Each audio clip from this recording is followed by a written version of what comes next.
The red dot traced a path across Nia's collarbone, sliding up her throat like a lover's touch. She froze, coffee mug halfway to her lips, every muscle locked as the laser point settled directly over her racing heart. 3 seconds of pure, crystalline terror. Then darkness as the dot vanished. Someone had just chosen whether she lived or died, and they'd chosen to let her breathe. For now. Nia Okoth had excellent instincts for trouble. They'd kept her alive through 2 years of investigative journalism in East Africa, 1 car bombing in Nairobi, and countless death threats from people who preferred their crimes stayed buried. Those same instincts were screaming now as she sat in Café Louvre, watching the silver-haired man across the cobblestone square. Dmitry Volkov. She was almost certain the shipping manifests, the shell companies, the weapons pipeline flowing from Serbian warehouses through Czech checkpoints into conflict zones. Every thread led back to this ghost of the Soviet era. She snapped 3 photos with her phone. The man's expensive overcoat, his meeting with defense contractors, the way he moved with the casual confidence of someone who owned the shadows. Her fingers flew across her laptop keyboard, cross-referencing facial recognition databases. 200 meters away, on a rooftop overlooking the Old Town Square, Marko Volkov watched her through his rifle scope. "That's the target," Alexei whispered beside him, eye pressed to his own spotter scope. Nia Okoth, 29, Kenyan-British journalist, freelances for The Guardian, based in Prague 18 months. Your father wants her gone. Marco's finger rested on the trigger. Through the lens, he could see everything. The sharp intelligence in her dark eyes, the way she bit her lower lip while thinking, the intensity that radiated from her like heat. She had her locks pulled back in a practical ponytail, no makeup, tank top and jeans. She looked like someone who believed words could change the world. 16 confirmed kills, 16 people he'd eliminated for his father's empire. Politicians, whistleblowers, rivals. He'd never hesitated before. His finger wouldn't pull. "Take the shot," Alexei hissed. "Stand down." Volkov ordered. "I said stand down." Marco's voice went cold, the tone that meant the discussion was over. But Alexei was reaching for his own rifle, and Marco realized with sick certainty that if he didn't stop his spotter, this woman, this stranger who bit her lip while exposing war criminals, would be dead in seconds. Which meant he had maybe 5 seconds to make a choice that would destroy everything he'd built over 15 years. He made it. "We're aborting," Marco said. "Tell command we lost the shot, window interference." "There's no window." Marco's hand was on Alexei's weapon. "We lost the shot." They stared at each other. Then Alexei nodded slowly, understanding flooding his face. "You're making a mistake." "Probably. Your father will know." "Let him." As they packed up, Marco allowed himself one last look through the scope. The journalist was packing her laptop, completely unaware how close she'd come to never seeing another sunset. He had maybe 6 hours before his betrayal reached his father. 6 hours before every asset Dmitry Volkov controlled would be hunting them both. He had to get to her first. The laser dot crawled across her wall like a living thing. Nia's apartment was small, cluttered with books and string lights, the organized chaos of someone who lived inside their own mind. She'd been typing furiously, assembling evidence, building the article that would expose the entire weapons pipeline. Her fingers had frozen on the keyboard the moment she'd seen that red dot. She dove for the floor. The window exploded inward in a shower of glass and wood splinters. A figure in black rolled through the destruction, combat boots crunching on shards, moving with the fluid precision of someone for whom violence was a second language. Nia ran. She made it 3 steps before he caught her, one gloved hand clamping over her mouth, the other arm banding around her waist and lifting her clean off the ground. She was 5'7" and athletic, but he handled her like she weighed nothing. She kicked, clawed, bit, every self-defense move she'd learned. "Stop fighting me," he growled in Russian-accented English. His voice was cold gravel. "They're coming! We have 3 minutes!" She bit harder, tasted leather and copper. He didn't even flinch. "Nia Okoth," he said quietly, mouth close to her ear. "Born Nairobi, 1996. Moved to Prague 18 months ago. You have a scar on your left shoulder from a car accident in 2019. Your mother calls every Sunday at 1400 hours your time, and you're about to die if you don't listen to me." The specificity stopped her cold. He released her mouth but kept his arm around her waist, holding her against a body that felt like reinforced steel. "Who are you?" she gasped. "The man who just chose you over his entire life." He finally let her go, stepped back. In the dim light from the street, she could see him clearly now. 6'3", heavily built, tactical gear, a face of sharp angles and colder eyes. "Now move. We have maybe 2 minutes before my former team gets here." "Your former team?" "I'll explain in the car. Move." Something in his tone, not a threat but absolute certainty, made her grab her go-bag and laptop. Journalists learn to keep escape kits ready. She followed him out the shattered window onto the fire escape. Behind them, she heard boots in the hallway. The doorknob rattled, then the entire door exploded inward. They were already gone, dropping into the alley below. The stolen Škoda's headlights cut through the darkness. Nia sat zip-tied in the passenger seat, mind racing through possibilities. He'd tried the door locks and child safety features, thorough. "Where are you taking me?" she asked for the 4th time. "Somewhere safe." "From what?" "From my father." She went very still. "Your father?" "Dmitry Volkov. He didn't take his eyes off the road. The man you've been investigating. The man who ordered your execution tonight." The pieces clicked together with horrible clarity. "You're his son. You're one of his..." "Yes? So why am I not dead?" For the first time, something flickered across his granite features. Not quite emotion, maybe confusion. "I don't know yet." They drove in silence. She studied him in the dashboard's glow. Slavic features, a scar cutting through his left eyebrow, the kind of stillness that suggested coiled violence. Younger than she'd thought. Maybe 32. And carrying exhaustion like a physical weight. "I'm going to jump out of this car," she said conversationally, "the moment you slow down." "I know, that's why you're zip-tied. You can't keep me tied up forever." "No, just until you realize I'm the only thing keeping you alive." The hunting cabin materialized from the darkness like something from a fairy tale. Isolated, surrounded by dense forest, completely off-grid. He parked, came around, and cut her restraints with a tactical knife that looked like it had seen extensive use. She immediately swung at his face. He caught her wrist mid-strike, held it gently. "Done? Fuck you. Get it out, I'll wait." She tried 3 more times. Punch, kick, attempt to knee him in the groin. He blocked or evaded each one without apparent effort, never retaliating, just waiting with the patience of someone who'd endured far worse than a journalist's rage. Finally, she stepped back, breathing hard. "What do you want from me?" "Nothing." He moved to the fireplace, started building a fire with economical movements, completely unconcerned about turning his back to her. "I want you to stay alive, that's all." "Why?" He didn't answer, just struck a match and lit the kindling. Flames caught, casting dancing shadows across his face, hard lines, a jaw like carved stone, but something haunted in his eyes. "The article you're writing," he said quietly, "about the weapons trafficking, the one that names my father as the architect." Her heart hammered. "What about it?" He turned to face her fully. "You're right, about everything. The pipeline, the shell companies, the body count, all of it." He paused.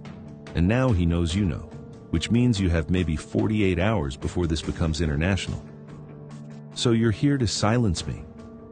"I'm here because I pulled 3 hit teams off you tonight, because I just burned 15 years of my life to keep you breathing."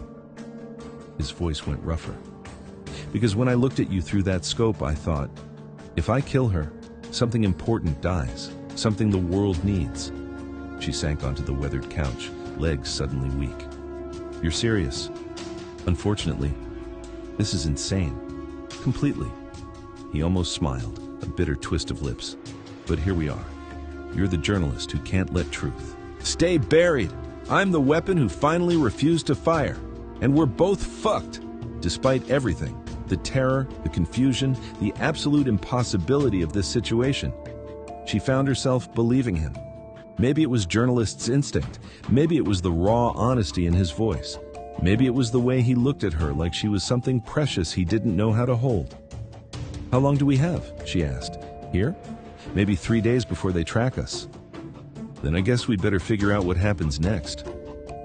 Their eyes met across the firelight. For the first time, he almost smiled for real. "I guess we'd better." The hook was set. Two people on opposite sides of a war, now bound together by a choice that couldn't be unmade. 3 days in hiding, a truth that could destroy empires, and something electric sparking between them that felt infinitely more dangerous than bullets. The safe house smelled like pine smoke and possibility. 1 bedroom, 1 bathroom, a kitchen from another decade, and tension so thick Nia could taste it every time she breathed. She woke to the smell of coffee and something cooking. For a disoriented moment, she forgot where she was. Then, memory crashed back.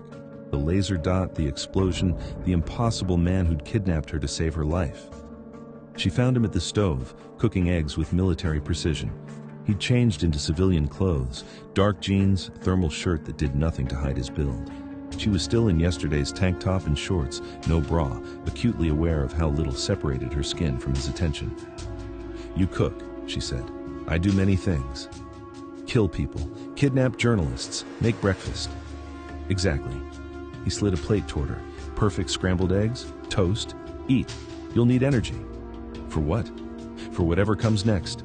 She sat, took a bite. "Delicious." "Of course." "Do you have a name, or should I just keep calling you psychotic assassin in my head?" "Marco." "Nia, but you already knew that." "Yes." They ate in loaded silence. Every time she looked up, he was watching her. Not leering, just observing. Like she was a puzzle he was trying to solve. It should have felt threatening. Instead, it felt intimate in a way that made her skin warm. "So," she said, pushing her empty plate away, "your father wants me dead. You've committed treason to prevent that. What's the plan?" "Working on it." "That's not reassuring." "Nothing about this situation is reassuring." He refilled her coffee without asking, remembered she took it black. "But I've kept people alive in worse circumstances." "People you were assigned to protect?" "People I was assigned to kill." His eyes met hers. "I'm much better motivated now." The air between them charged.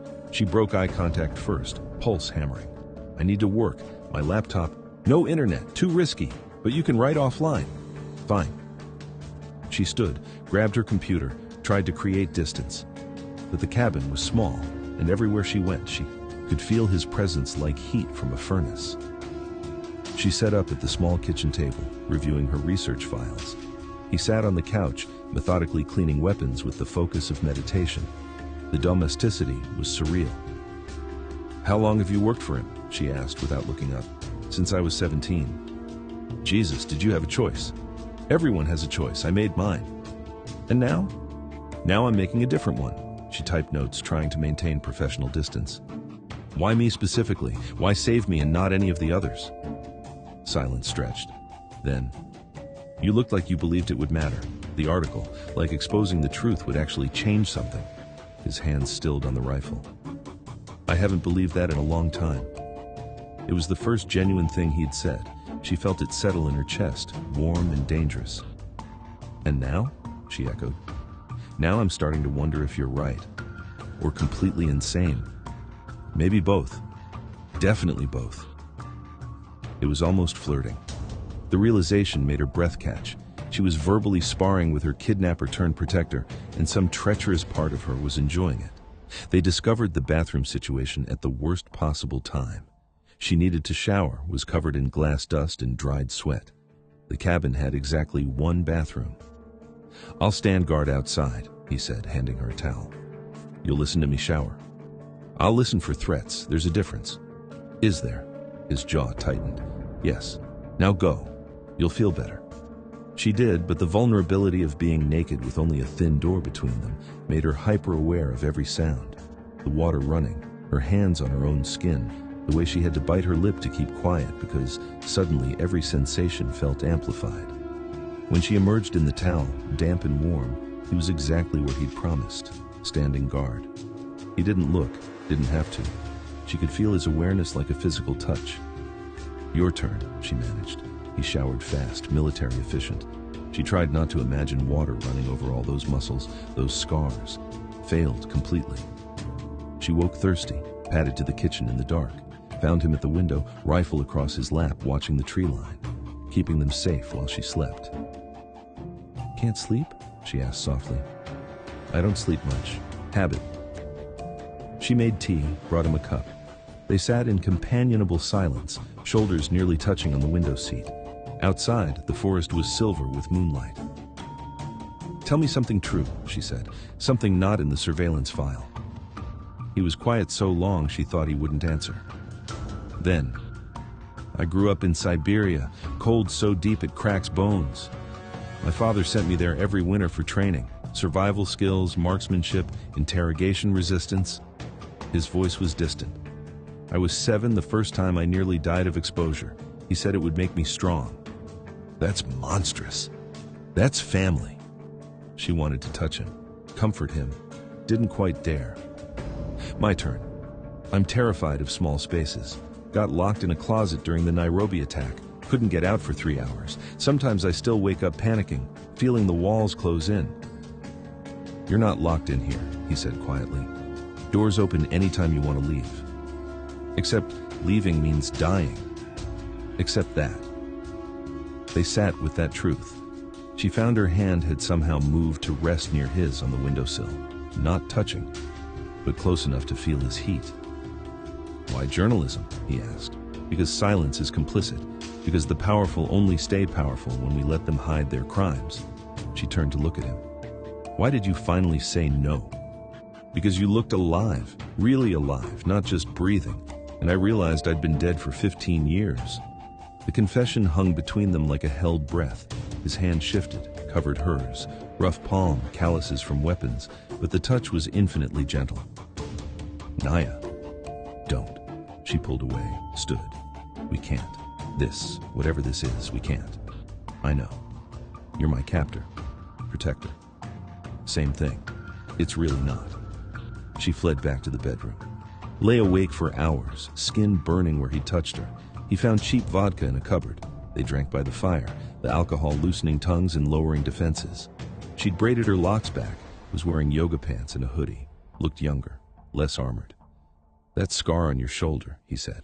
"I know the surveillance version. What's the real story?" She touched it unconsciously through the hoodie. "Car accident, but it wasn't an accident.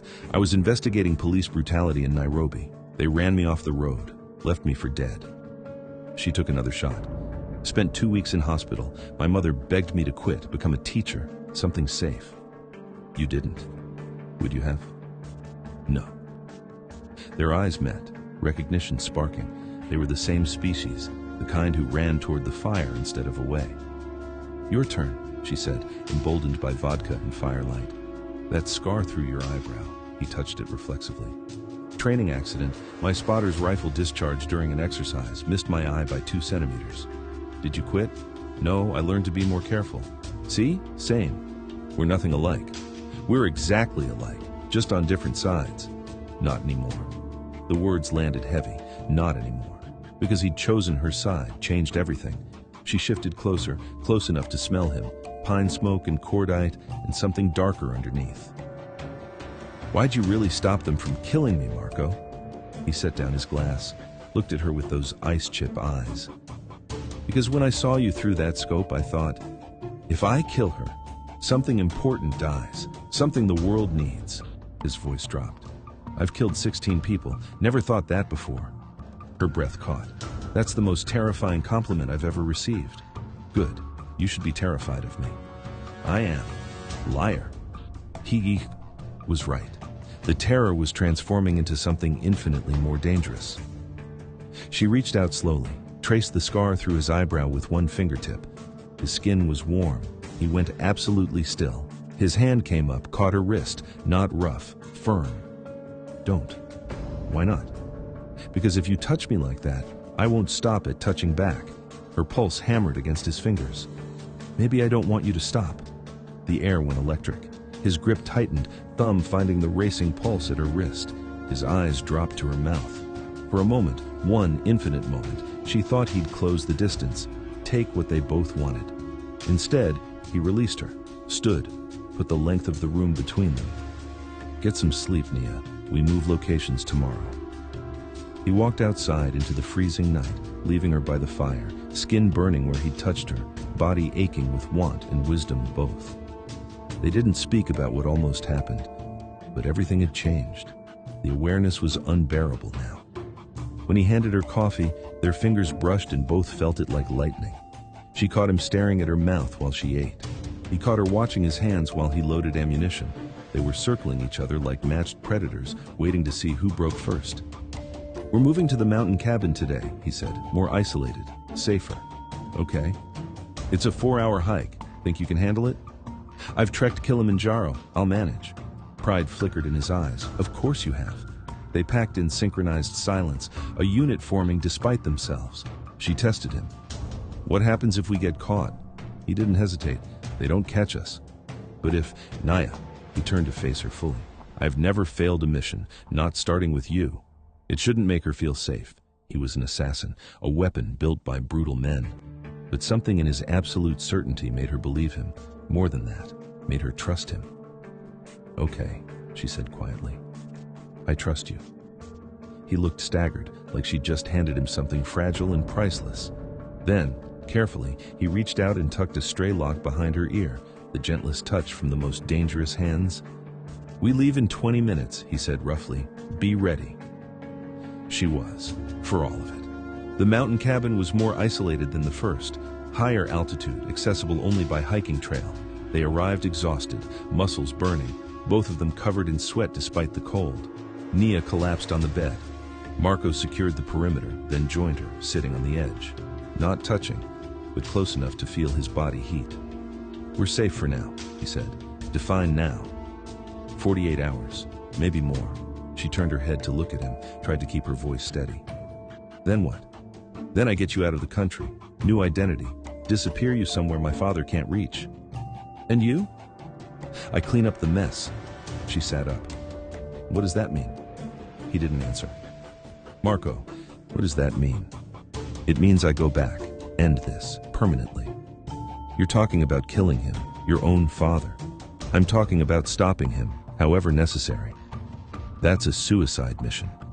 "Probably." She grabbed his arm, felt muscle and heat beneath her fingers. "Then I'm not going." "Yes, you are. You don't get to martyr yourself for me. That's not... This isn't about you." He rounded on her sudden fury. "This is about 15 years of blood on my hands, bodies I can't take back, weapons that crossed through his network, children killed by guns I helped move. You're just..." He stopped. "I'm just what?" "You're just the thing that finally made me see it." The admission broke something open. She was shaking her head. "There's another way. We published the story together, both our names. You testified. Witness protection. Nia, listen to yourself. Witness protection against a man who owns half the intelligence apparatus in Eastern Europe." He laughed bitter.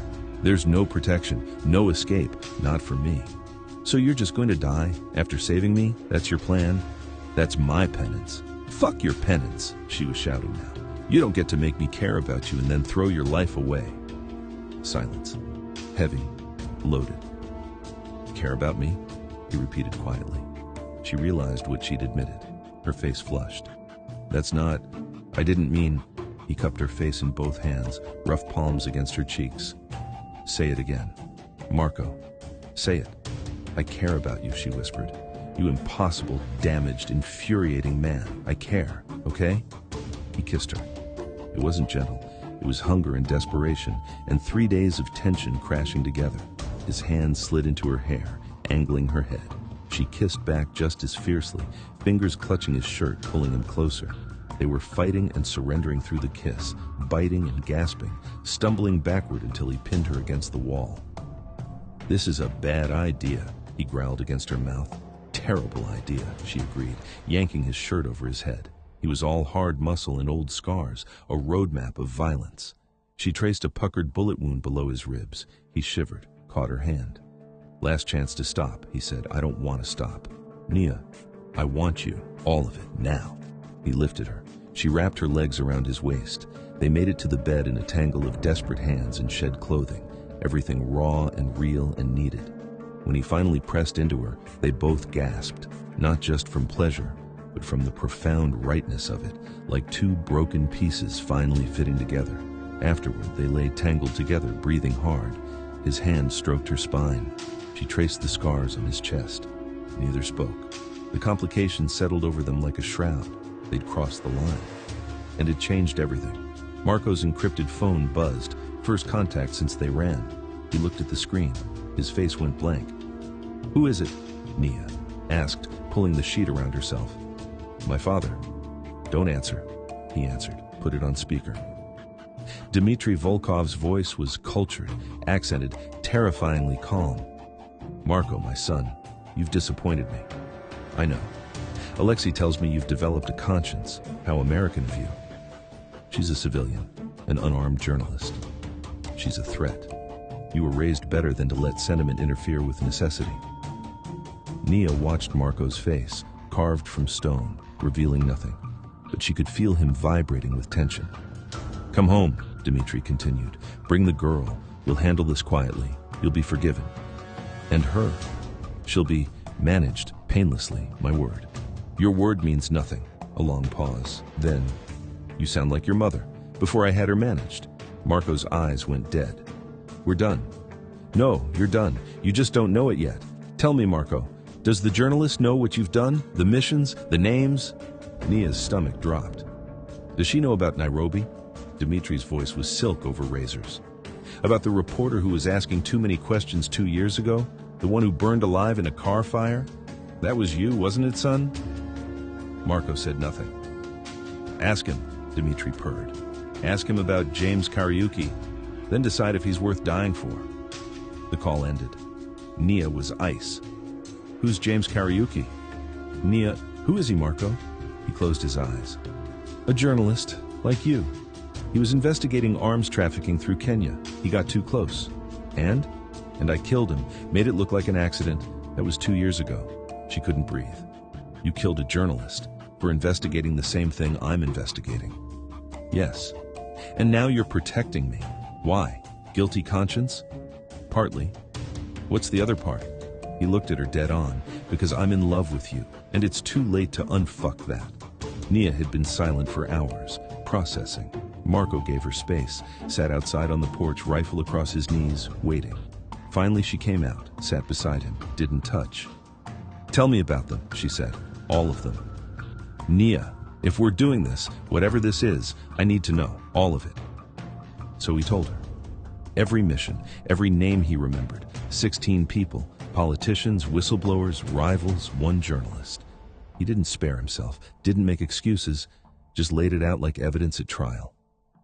When he finished, she was crying silently. "Why?" she whispered. "How could you?" "Because I was raised as a weapon, because I believed it was necessary, because I didn't let myself think about who they were, just what they represented." He turned to face her. "Until you. I looked at you and I saw a person, not a target, a woman who believed truth mattered, and I couldn't pull the trigger. But you did pull it, 16 times. Yes. You're a murderer. Yes." She was shaking. "I should hate you. You should. I should run. You should. But I can't." She wiped her eyes furiously. "Because you're also the man who saved my life, who's protecting me, who just told his father to go to hell for me." Fresh tears spilled. "How do I reconcile those things?" "You don't. You just decide if you can live with it." "Can you?" "I've been living with it for 15 years. But since I met you, no, I can't anymore. That's why I'm going to end it."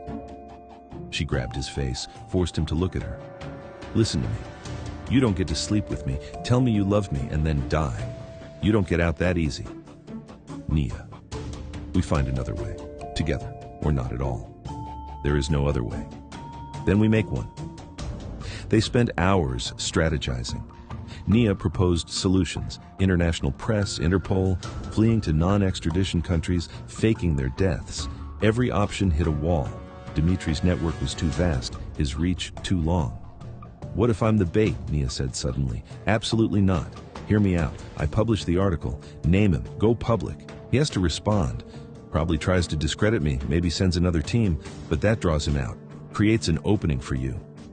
An opening for him to kill you. Not if you're there. You know his tactics, his people. No. Flat, final. I won't use you as bait. It's not your choice. Like hell it isn't." They were fighting again, voices raised, frustration boiling over. It ended with Marco slamming his hand against the wall and Nia shouting, "You don't own me! You don't get to make decisions about my life! I'm trying to keep you alive. I'm trying to keep us alive, both of us, but you're so busy playing martyr you can't see there might be a way." "There isn't. You don't know that?" "Yes, I do." He was breathing hard, fists clenched. "I know because I've been trying to escape him my entire life, and there's no exit. The only way out is through him, and that means dying." His voice cracked on the last word. She saw it then, the despair underneath the control. He had already decided, already written himself off. "Then I'm out," she said coldly. "If you're determined to die, I won't watch it happen." "What?" "You heard me. Take me to the border, get me safe like you planned. Then I publish the article and disappear. Alone. Nia, that's the deal. Choose." It was a bluff, but she was desperate. He stared at her, then nodded. "Fine. We leave at dawn." She hadn't expected him to call it. Panic flooded through her, but she couldn't back down now. They slept on opposite sides of the bed that night, not touching. The distance felt like death. They were hiking toward the border in tense silence when Marco stopped, raised a fist, freeze signal. Nia heard it a second later. Movement in the trees, multiple targets, surrounded. "Run," Marco said quietly. "North, don't stop." "What?" "Run." Gunfire erupted. Marco returned fire, providing cover. Nia ran. Behind her, the firefight intensified, rifle cracks shouting in Russian. She wanted to go back, help him, but he'd given her an order, and she knew. Enough to follow it. She made it 50 meters before Alexei stepped out in front of her. "Hello, little journalist!" She tried to run. He caught her, gun to her temple. "Volkov, stop firing or I paint the trees with her!" The shooting stopped. Marco emerged from cover, hands visible, rifle lowered. Blood on his jacket. His face was a mask. "Let her go," he said. "Drop the weapon." He did. "Your father wants her alive," Alexei said. "Wants to make an example. But you, he said, I could kill. Do it. She goes free. No deals." Time slowed. Nia saw Alexei's finger tighten, saw Marco's acceptance, saw the end. She didn't think. Stomped on Alexei's instep, threw her head back into his face. His grip loosened. She wrenched free. "Marco!" He was already moving. Drew a concealed knife, crossed the distance, buried it in Alexei's throat. Alexei dropped. 3 more men burst from the trees. Marco grabbed the fallen gun, fired. 2 went down. The third got a shot off. Bullet caught Marco's shoulder, spinning him. Nia screamed. Marco fired twice more. The third man fell. Silence, except for Marco's ragged breathing. "I'm fine," he said before she could ask. "We need to move." "You're shot." "I said move." They made it to a cave Marco knew.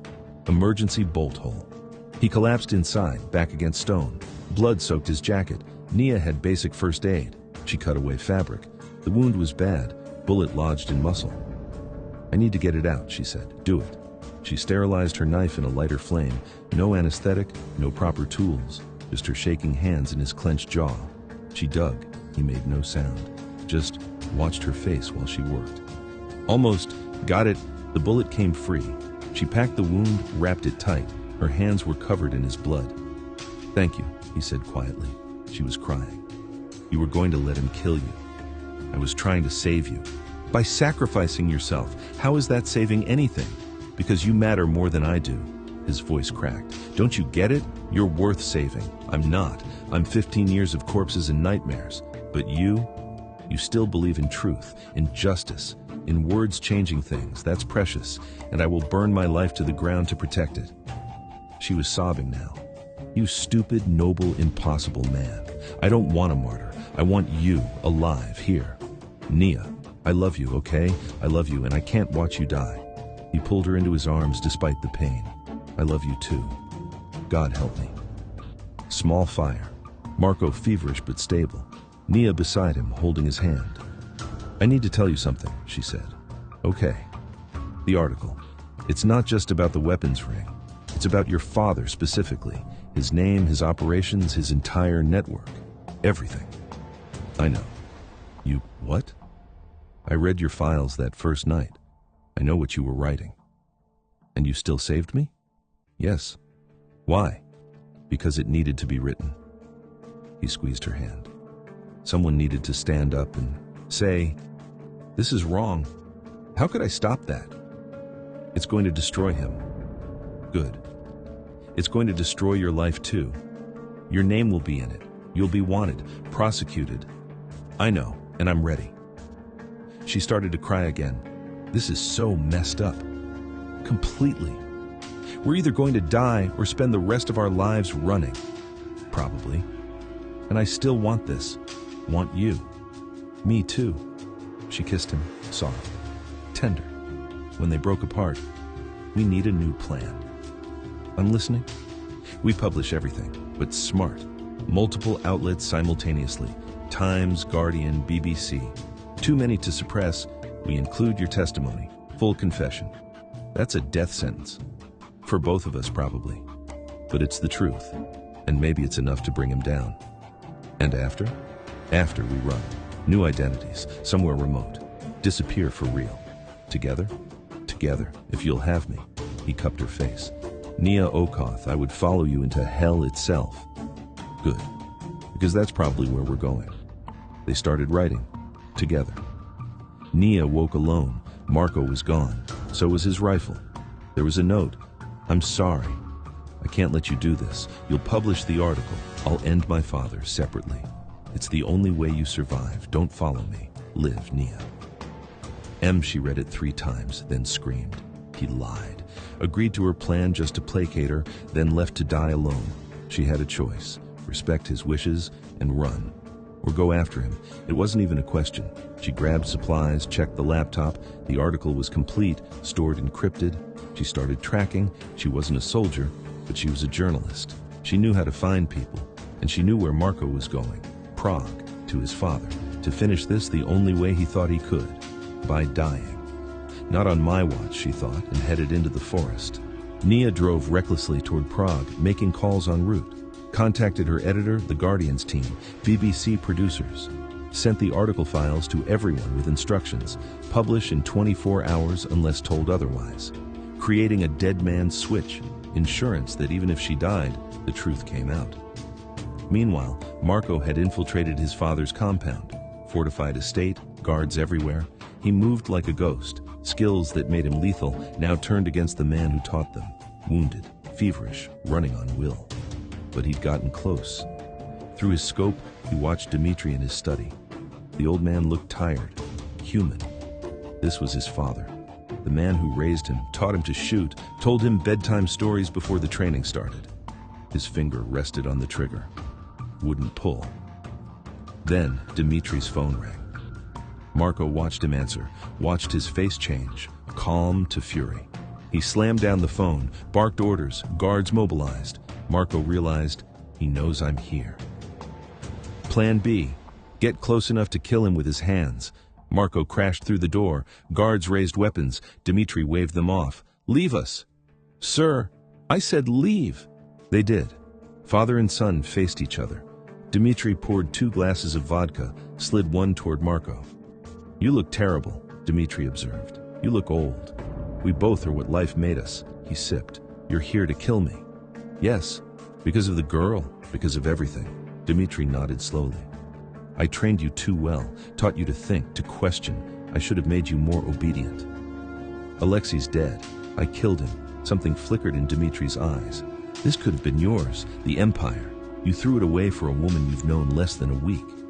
No, I threw it away because it's built on corpses, because I'm tired of being a monster, because she made me remember there's another way to live. Love, Dmitri spat the word. Your mother loved me, didn't save her. I know, that's why I'm here. Marco raised his gun. Dmitri didn't flinch. Do it. But know this, even if you kill me, my network remains. One man's death changes nothing. Maybe, but it's a start. Is it worth your soul? I lost that years ago. The door burst open. Nia stumbled in, held at gunpoint by guards. Marco's weapon swung toward them. Don't move, a guard warned. Nia's eyes found Marco's. I told you not to do this alone, you stubborn asshole. Despite everything, he almost laughed. You're supposed to be safe, and you're supposed to be alive. Dmitri watched with fascination. So this is her, the journalist. To Nia, you love him. Yes, even knowing what he is? Especially knowing what he is. Foolish, probably. Dimitri considered, then dismissed the guards. Go. Sir, go. They left. 3 people, 2 guns, infinite tension. Here's what's going to happen, Dimitri said. Marco, you'll shoot me or you won't. Either way, I've activated a contingency. Every asset I have is converging here. You have 10 minutes. Then I'll kill you in 9. Maybe, but your journalist has written an article. I know because my people intercepted her communications. She sent it to multiple outlets. It publishes tomorrow regardless. Nia went pale. How? I have excellent intelligence. That article will ruin me, destroy my network. He looked at Marco. You've already won. My empire ends tomorrow whether I live or die. So the question becomes, do you want revenge or do you want to escape with her? It was a trap. Had to be. But Marco saw truth in his father's eyes. He'd already lost. Why? Marco asked. Why let us go? Because despite everything, you are my blood. And because, Dimitri's voice softened, because your mother would have wanted me to. The admission cost him. You have 8 minutes, Dimitri continued. There's a car in the east garage, keys and ignition. Take it, run. And Marco? He met his son's eyes. Don't come back. This is my gift, the only one I have left. They ran, Marco half carrying Nia. The car was there. They got in. He drove. Behind them, the estate erupted, guards shouting, vehicles starting. But Dimitri's gift was real. No one pursued. Did that just happen? Nia gasped. I don't know. They drove in stunned silence, crossed into Germany, ditched the car, stole another, kept moving. 12 hours later, Amsterdam, safe house arranged through Nia's contacts. They collapsed together, too tired to undress. The article publishes in 6 hours, Nia whispered. I know. Everything changes. I know. She turned to face him. Are you okay with that? He thought.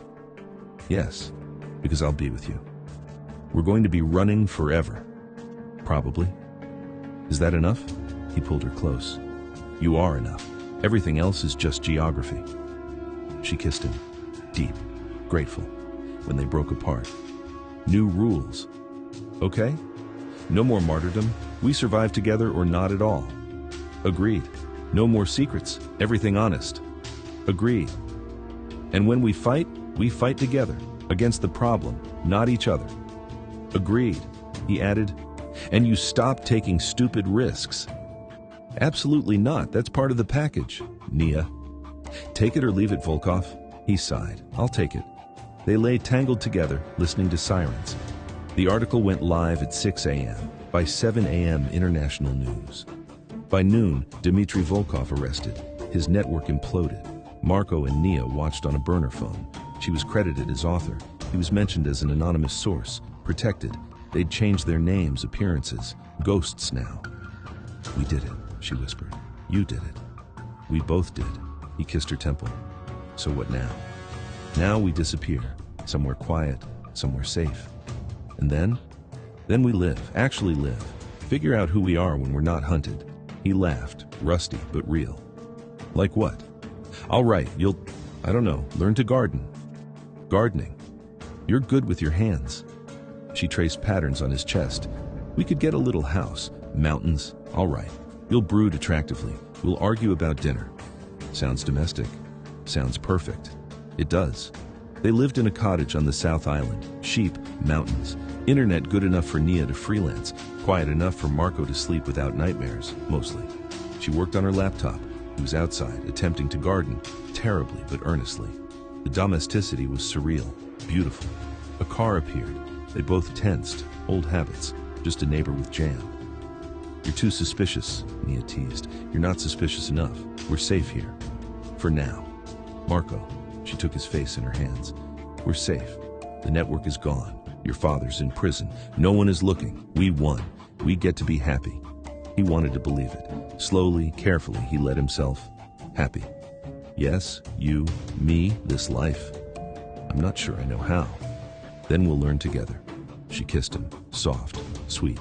When they broke apart, he was smiling, real, unguarded. Okay, let's be happy. Just like that? Just like that. They went inside. She wrote. He read over her shoulder, occasionally correcting tactical details. They made dinner, together. Watched the sunset. Later in bed, she asked, "Do you regret it? Any of it?" "Which part?" "Saving me, betraying your father, running, all of it." He didn't hesitate. "No, not a single second." "Even though we lost everything?" "We didn't lose everything. We lost the wrong things and found the right ones." That's very poetic for a former assassin.